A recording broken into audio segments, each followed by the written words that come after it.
Hello, my name is Justin. I go by Jam, and this is Between Us. So I'm a junior at Fayetteville State University with a major communication. You may have seen me once or twice on the show Fixations. I met my partner, wow, it's been like way over 2 years ago by now. I met her shortly after our high school graduation. We went to the same high school, and we had a picnic. And at that picnic, it was the first time we were having like an actual like real conversation with each other. And after that, she was pretty much my main form of communication for like up all the way till college started. And then we started talking. And by the time the first day finally started, I was really upset because it was like the first time I was like genuinely alone, like by myself. And when she came over that first day and we just watched movies and talked about all the good times in school, it like really made my night. And I've been fixated about this woman ever since. Hi, my name is Jaricia Miller, but I like to be called Joy, and this is Between Us. I am a social work major with a minor in criminal justice. I am a part of Zeta Phi Beta Sorority Incorporated, the Omega Beta chapter, and me and Justin met about two and a half years ago, and we met after graduation, high school graduation. Actually, we met the same day of high school graduation, and I didn't know him. He didn't know me, but we knew of each other, but we never actually had a conversation with each other. So during the summer where the Raleigh alumni chapter of Fayetteville State University had a picnic, and then he helped me move in on the day of move-in date for freshman year. And it just really brightened up my heart. And then like later on, like I had a ceremony to go to, and then after the ceremony, I texted him and I asked him, can I come over and chill with him? And we just spend the night, but we spent the day and hang out and watch movies and everything. It was really fun.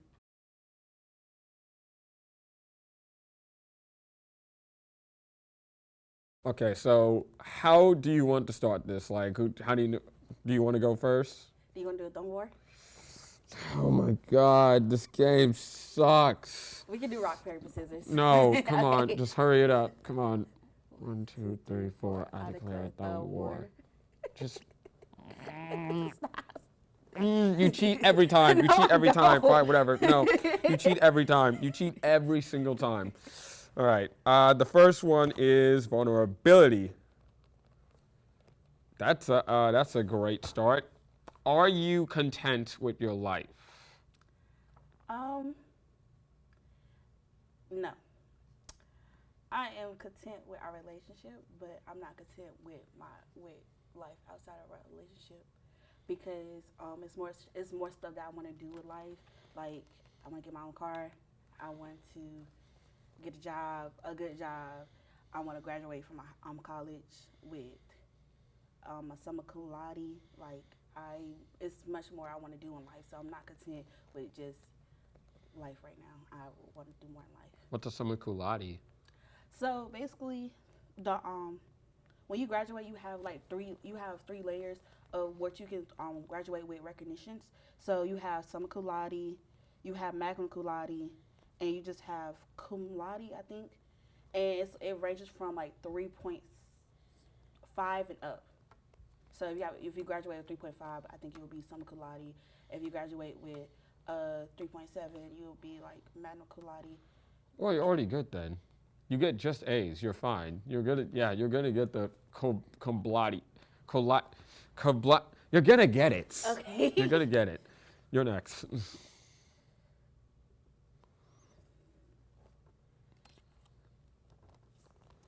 What is your favorite quality about yourself? My favorite quality about myself? Mm-hmm.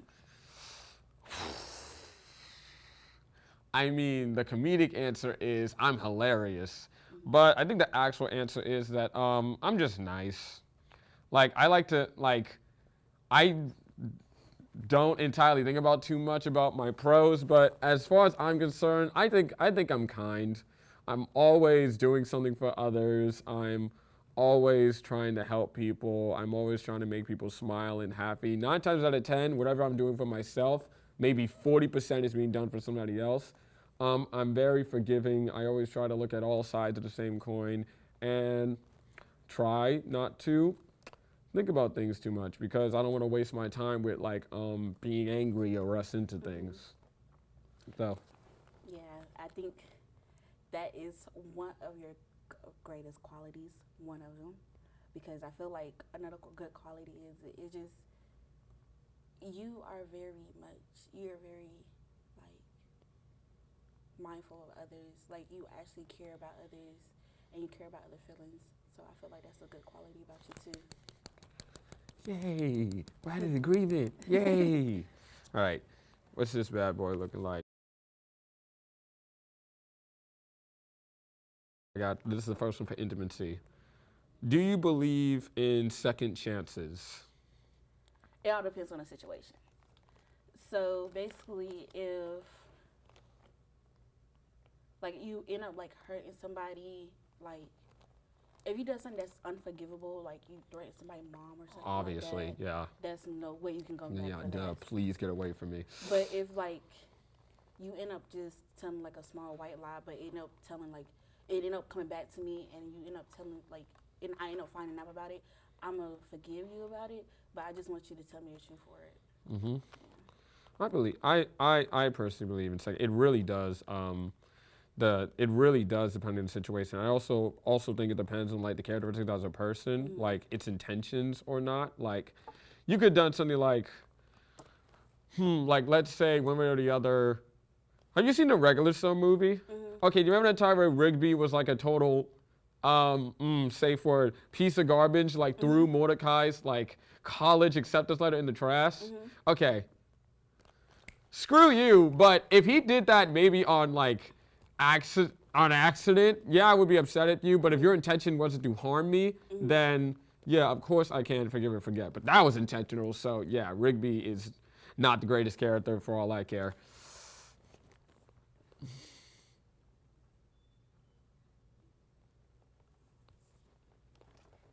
What would you do differently if you could do it all over again? What would I do differently? Ooh. Ooh.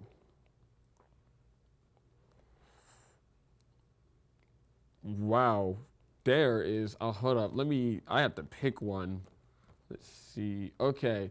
So, if there was something that I can do differently, I would probably go back in time and somewhere in high school and handle some relationships with specific amount of people.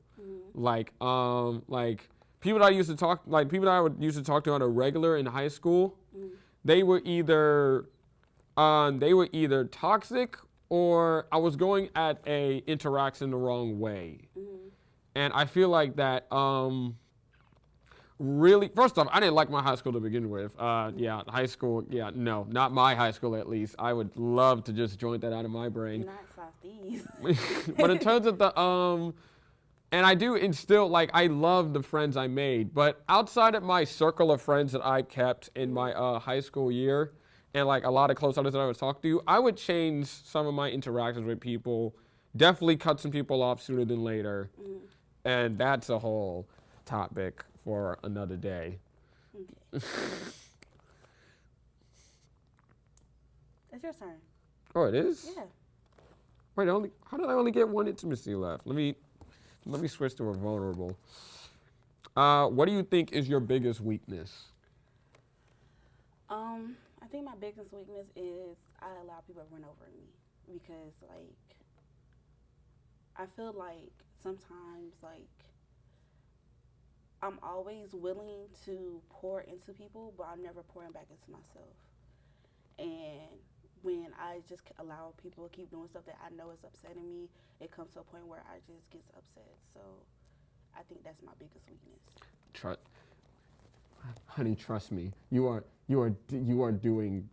definitely overcoming this weakness. You need to really believe me when I say you are definitely triumphing over this weakness. It's not going to be a weakness for long. Do eeny, meeny, Oh, it's miny. Okay. Yeah, I got it.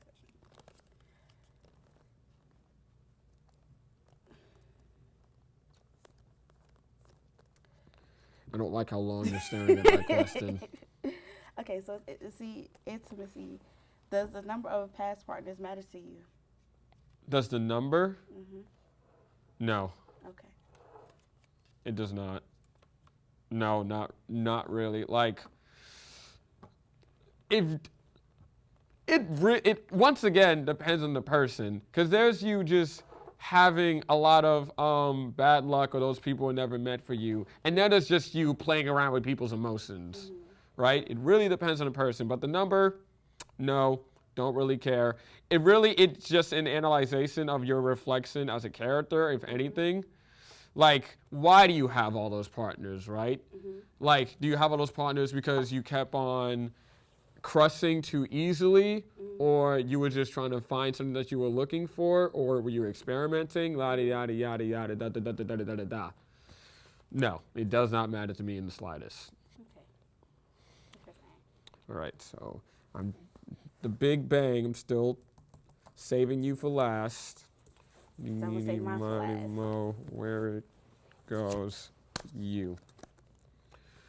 What's an apology you never got to give?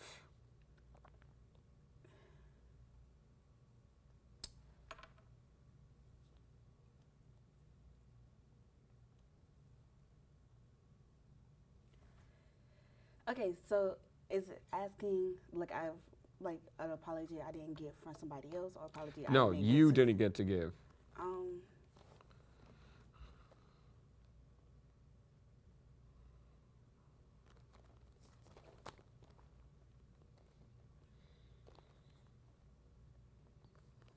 I'm sorry that wasn't good enough for you, and that goes to that apology goes towards my family and past like relationships and stuff like that. I don't think you need to apologize to them. I don't think you need to apologize to them. What, they don't see your worth? That's their fault. They owe you an apology. Yeah, but I know it's some things that I could have did better, and some things that it was out of my control, but some things I could have just changed about myself to be better for them. So,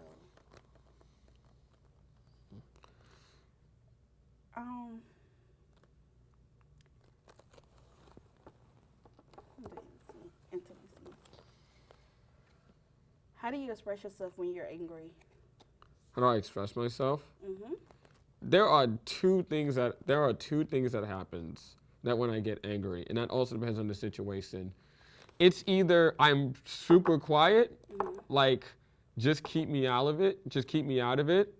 Like, I'm also getting angry when people acting like children. So it's either I leave you be and let you act like a child, and I say to myself to keep quiet, or I need to knock some sense into you, so I knock some sense into you. That's one of the two possible things that can happen. Like, if this is something that you need to know, and for some reason, whatever's going on in here, you're not getting it, then yeah, I will probably just have a conversation with them. Conversation, yeah, sure, yeah. Yeah, totally. A quiet conversation. Yeah. Yeah, yep, totally. Yeah. Babe, babe, Yes. babe, yeah, I can't, baby. Where did you ever knock some sense into somebody?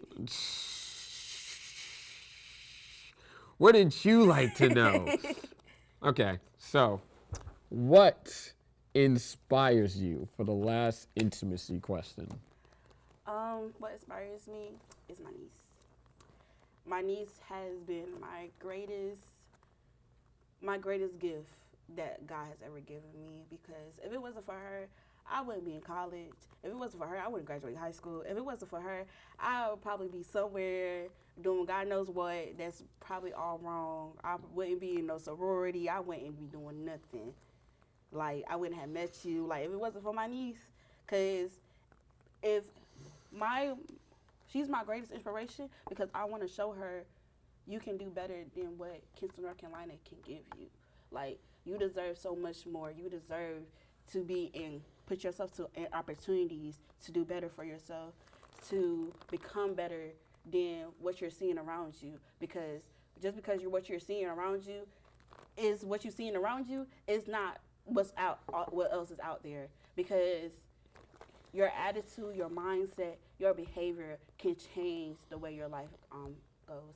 So I just want to show her that it's better opportunities in life, it's places to grow, and I just want her to know you have people that truly loves you, and it's going to make sure you're good. It's not going to downplay your intelligence. They're not going to downplay who you are, your emotions.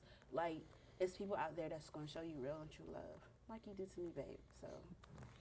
And you're not kidding either. You really love your niece. Yeah. You really love your niece, and I love that. I love that. Okay, so your last vulnerable question. What is the one thing you would say to your younger self? What is the one thing I would say to my younger self? Mm-hmm. Buddy, okay.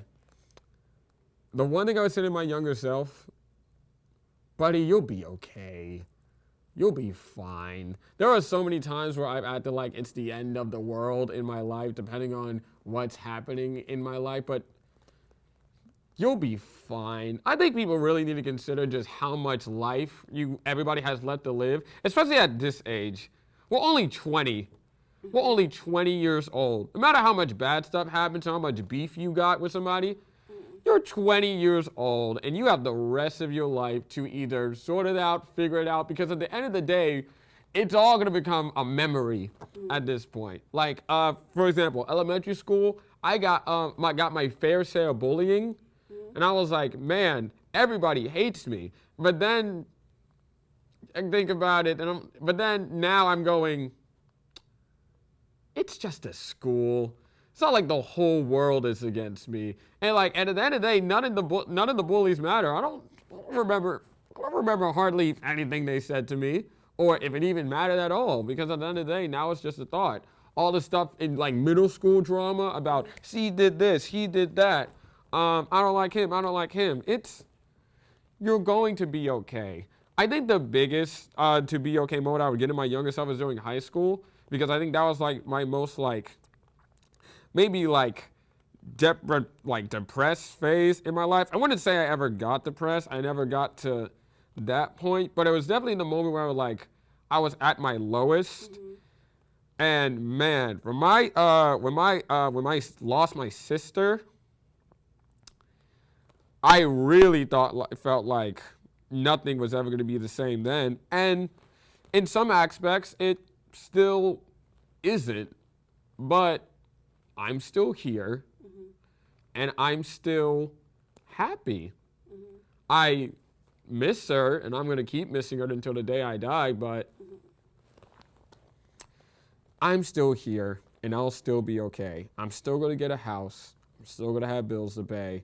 I'm still going to have a job someday. Still going to have a family, still have a career. I will be all right. No matter how things get or whatever happened in my past, I'm going to be okay. And I honestly think that's like a lesson for everybody to know, like, you're going to be okay. Because it's like a lot of stuff gets people down, but you're going to be okay. And baby, I feel like no matter what gets at you, like, you always present like you're okay. But I know the truth when you're not okay.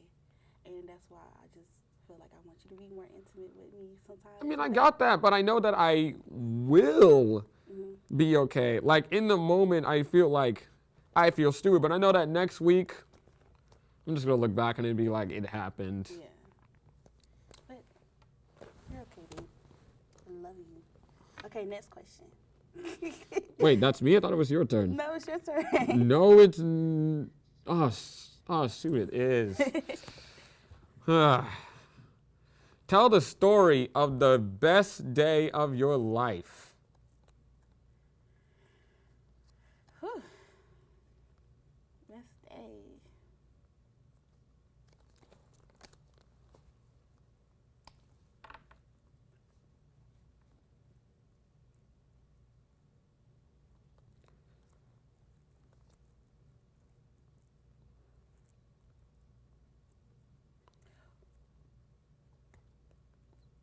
Do you want the correct answer or your answer?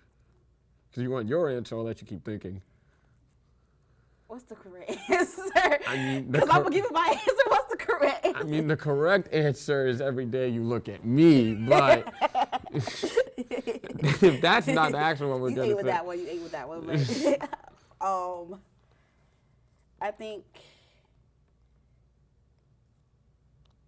I have 3 days. So None of them are over the other. I have 3 days. Okay. So the first day is my mom. She wasn't always able to give me everything that I needed. We faced a lot of challenges in life and stuff like that. But one day when we was leaving Raleigh, so this is when I was like probably like 7. She took me and a neighbor's kid, but I call her my Aunt Vaughn. She took me and her child Mazani to Ben and Jerry's, and then we went to Dollar Tree and got some like what was those things called? Some bubbles like with long stick. Yeah. And we went outside and played with that, and I miss that. It was really fun, and like I remember staying at that apartment, and it used to be a big hill over there, and like I used to roll down the hill and stuff like that. It was just so fun. Like it was a good time, somewhat. It was a good time. My second day is when my niece was born. I remember like talking to a past partner of mine on that day, and I remember my mom calling me, and she's all the way in Raleigh. I remember her calling me. We in Kingston right now. I remember her calling me, and she's like, "They're in the hospital." I'm like, "Who's in the hospital?" They in the hospital. Like, who in the hospital? And she's talking about Ma and Chastity. I was like, okay. And she said, I'm finna come get you. And I said, okay. And in like an hour, 30, I was like, oh my God, my niece is finna come. Oh my gosh. And then I remember coming to the hospital room, and this is 2019, so it won't COVID nothing. So, like, I remember going to the hospital room, and Lord have mercy, my brother, child mother, is sitting there. She looks so exhausted. I'm like, oh my God, poor baby. And then like her grandma was like started praying over her, like everybody started praying over her, and I thought that was the sweetest, cutest moment ever. And they told me to leave the room because she was finna get ready to push, and Lord, that image still can't get out of my head. That's part of the best day ever. I didn't like seeing what I saw. She was unclothed, and I didn't like to see that because I didn't want to see her in that type of manner. But when I sat outside in the living room, and my brother dad was outside with me, and then all you could hear was the little bells come on for the baby, to let you know that the baby came. And I was just like, oh my gosh. And I was just like, and then I came in there, I held her. I was just like, oh my gosh, I can't believe it. I didn't cry or nothing, but she was so adorable. Like, she's the main reason why I have baby fever. He was so adorable. And my third and final best date was when you took me out for my birthday. Wait, which one? Is it the first one? First one. Okay, yeah. So, like I always tell you this, like I never had nobody really show me a lot of respect and love.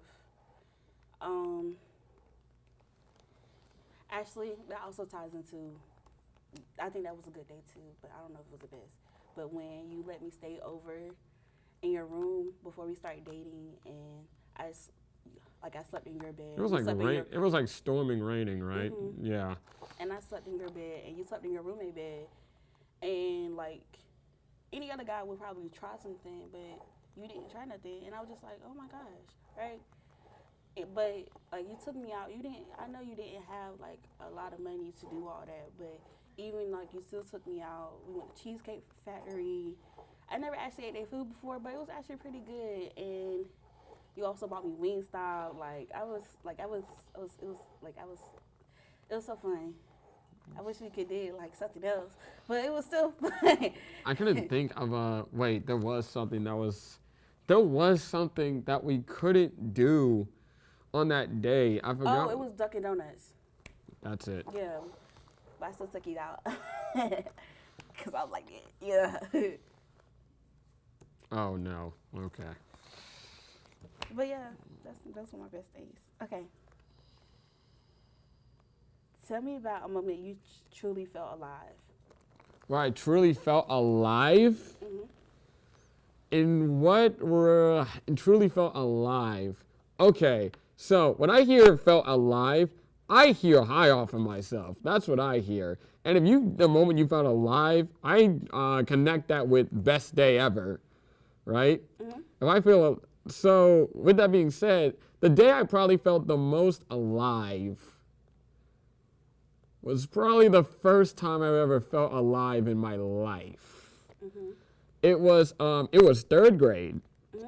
It was third grade, and like I said before, in my elementary school, I was not that favored in the slightest. Like 9 times out of 10, everybody looked at me and was just like, "Hey, Sydney. Hey, Jordan. Oh, it's their brother." So that was a very interesting thing. But every day after school, I would just go home and be like, imagine myself in like the shoes of Neo, who was like my idol. Recently, not so much. We'll get hopefully that will be resolved later. But he was like the guy that I saw at like age 7, 8. I was like, wow, this is the coolest guy on the planet. I was like, I didn't think anyone could be that cool. I didn't even think it was possible. So then the talent show came up, right? And I was like, man, wouldn't it be so great if I dressed up as Neo and sang the greatest song ever, Being Closer? So I'm in the talent show all of a sudden, right? And every single day for about a week, I remember every single word of the lyrics. And I still do. And I still do. I have a lot of favorite songs, but like for some reason, Closer is like literally the only one that I can say with every bar, with every letter from ear to ear, and I don't need any music. That song is jammed in my brain. I would replay the same like old edit YouTube video back in the 2010s of like the slow moving words on a blue screen. So when the talent show came, I'm like walking up to the stage and my nerves are killing me. Because like I said before, it felt like the whole world wanted me gone. But as I'm walking up there and I saw all my friends and my family, it was like the first time in my life, where I genuinely gave zeros about what people thought about me. Like absolutely no cares in the world. So I did my stuff, I lit up the room, and it's funny because after that day, first off, we went out to go get pizza, and pizza's just always a dub. After that night, not only that I felt like an absolute champion, but after that, nobody picked on me anymore. Like, that was basically it. Like, I didn't really get bullied in middle school. I didn't get bullied at all in high school. That was just it. Like, after that, ever since from hence that day forth, I stopped caring about what everybody thought about me. And I felt so alive. It felt like that day, from that point on, it felt like that's when I actually started living. So that's what I constitute as the most I felt alive and like the best day of my life. Okay. because it felt like that's when my life started from henceforth. I remember seeing a video. You were so adorable. I can't look at the video though. It's so adorable. I can't look at the video though. I do hate the video. I love the moment. I love that day, but I cannot sit down and look at that video ever again. It's just too much. It's so jarring. I hate my voice. I hate that I got down on both knees and started slamming the ground when I got to my part. I hate it. But you look so good. I hate it so much. You did so good. It goes so hard on mute though. It goes even harder on mute. When you put it on full volume and you play it for the whole school to see it, it's so fun. No. It was so cute. God, never again. I will never turn that video on purpose ever again. My parents were like, play that video for guests, and I think even in front of my crush one time, and I'm like, never again, never again. Every single time they play on the TV screen, I am gone. I am literally out the house. I am out the house every single time. But yeah, that's when I felt the most alive. Yeah. But this is between us. I'm not doing it no more with you anymore. Why not? Because you cheat every time. No, I don't. No. Why are you moving your head? You're even trying to win. I'm not trying anymore. Okay, stop moving your head. Okay. You want to do rock, paper, scissors? No. No, you cheat. I don't cheat. Yes, you do. No, I don't. I love you.